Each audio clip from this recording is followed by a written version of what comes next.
Hello friends, welcome to சமையல் வாசம். இன்னைக்கு நம்ம சேனல்ல வாட்டர்மெலன் வச்சு எப்படி ஜெல்லி செய்யறதுன்னு பார்க்க போறோம். இது ரொம்ப டேஸ்டா இருக்கும். வாங்க எப்படி செய்யறதுன்னு பார்த்துடலாம். வாட்டர்மெலனை சீட்ஸ் எடுத்துட்டு தண்ணி சேர்க்க கூடாது. இந்த மாதிரி ஜூஸர்ல அரைச்சு எடுத்துக்கோங்க. அரைச்சிட்டு அதை நல்லா வடிச்சு அந்த ஜூஸ் மட்டும் எடுத்து வச்சிடலாம். இப்போ நான் இந்த டம்ளர்ல ஒரு டம்ளர் எடுக்கிறேன். இந்த டம்ளர்ல தான் எல்லா அளவுகளும் எடுக்க போறோம். சோ இதுல ஒரு டம்ளர் ஜூஸ் எடுத்துக்கலாம், வாட்டர்மெலன் ஜூஸ். இப்போ ஸ்டவ் ஆன் பண்ணிட்டு ஒரு pan வெச்சுக்கலாம். அதே டம்ளர்ல 1/4 டம்ளர் அளவுக்கு தண்ணி சேர்த்திருக்கேன். 1/4 டம்ளர் sugar சேர்த்திருக்கேன். ஏனா வாட்டர்மெலன் கொஞ்சம் ஸ்வீட்டா இருக்கும். சோ கம்மியா சேர்த்துக்கலாம்.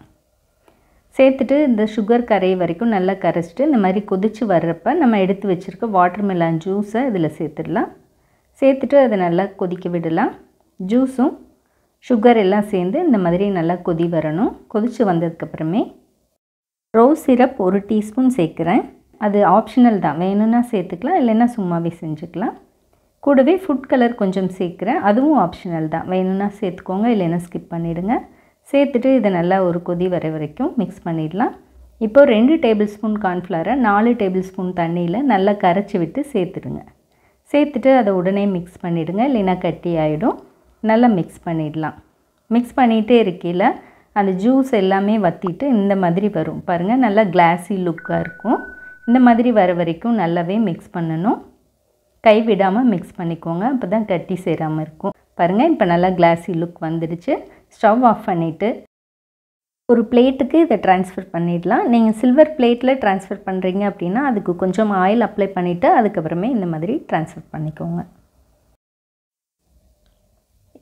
இப்போது இதை நல்லா லெவல் பண்ணி விட்டுடலாம். ஒரு ஷேப்புக்கு வர மாதிரி கொஞ்சமாக இருக்குது. ஸோ நான் ஒரு கார்னரை எடுத்துக்கிறேன். இந்த மாதிரி திக்னஸ் நிறைய இருந்துச்சுன்னா ஜெல்லி ஷேப் நல்லா வரும். ஸோ திக்காக அது ஒரு ஓரமாக வச்சுட்டு நல்லா ஆற விட்டுடலாம். பாருங்கள், இப்போ ஒரு 15 மினிட்ஸ் ஆறிடுச்சு.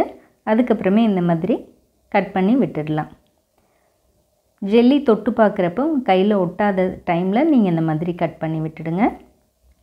கட் பண்ணிவிட்டு முழுமையாக ஆற விட்டுடுங்க. கொஞ்சம் கூட சூடே இருக்கக்கூடாது. பாருங்கள், இப்போ நல்லா ஆறினதுக்கப்புறம் எப்படி வருதுன்னு. பார்க்கவே ரொம்ப அழகாகவும் இருக்கும், சூப்பராகவும் இருக்கும். வாட்டர்மெலன் சாப்பிடாத குழந்தைங்களுக்கு இந்த மாதிரி ஜெல்லியாக செஞ்சு கொடுங்க. கண்டிப்பாக ட்ரை பண்ணி பாருங்கள். தேங்க்யூ.